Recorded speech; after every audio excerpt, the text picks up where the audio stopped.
અમદાવાદની વીએસ હોસ્પિટલમાં clinical trial મુદ્દે સૌથી મોટા સમાચાર મળી રહ્યા છે। કોંગ્રેસના કોર્પોરેટર રાષ્ટ્રીય કેસરીએ સૌથી મોટો આક્ષેપ લગાવ્યો છે। વીએસ હોસ્પિટલમાં ક્લિનિકલ ટ્રાયલમાં 3ના મોત થયા હોવાનો આક્ષેપ કરવામાં આવ્યો છે।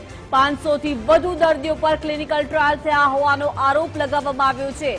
ક્લિનિકલ રિસર્ચ માટે હોસ્પિટલે એમઓયુ કર્યા હોવાનો દાવો કોર્પોરેટરે કર્યો છે। એમઓયુમાં વીએસ હોસ્પિટલના ડીન પારુલ શાહની સહી હોવાનો પણ દાવો કરવામાં આવ્યો છે। એનએચએલ કોલેજના ડીને દેવાંગ રાણાને ક્લિનિકલ રિસર્ચ માટે નિમણૂક કર્યા હોવાનો પણ દાવો કરવામાં આવ્યો છે। સુપ્રિન્ટેન્ડન્ટ અને પૂર્વ સુપ્રિન્ટેન્ડન્ટની સંડોવણી હોવાનો દાવો છે। મેયર અને મ્યુનિસિપલ કમિશનરની જાણ બહાર જ ક્લિનિકલ ટ્રાયલ કરાયું છે।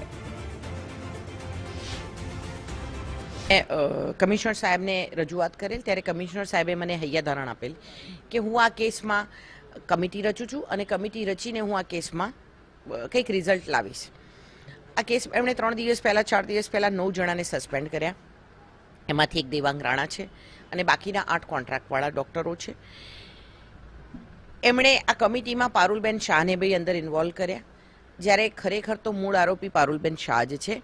મારી પાસે એવા લેટર છે, દેવાંગ રાણાએ પારુલબેન શાહને એક લેટર લખેલો છે અને લેટરમાં એવું લખેલું છે કે આ મારા એકાઉન્ટમાં હું ક્લિનિકલ રિસર્ચના પૈસા જમા કરાવું, એ ઉપરથી એમણે લેટર લખેલો અને એની ઉપર નીચે નોટેડ કરીને પારુલબેન શાહે સાઇન કરેલી છે।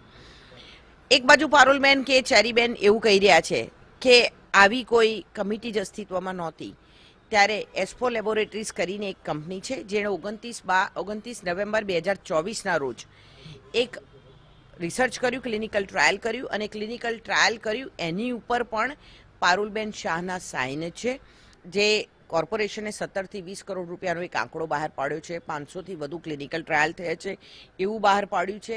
પણ આ છેલ્લા મારી જાણ મુજબથી મને એવી ખબર પડી છે કે આ 4 વર્ષમાં આ ક્લિનિકલ ટ્રાયલમાં 3 લોકોના મોત પણ થયા છે।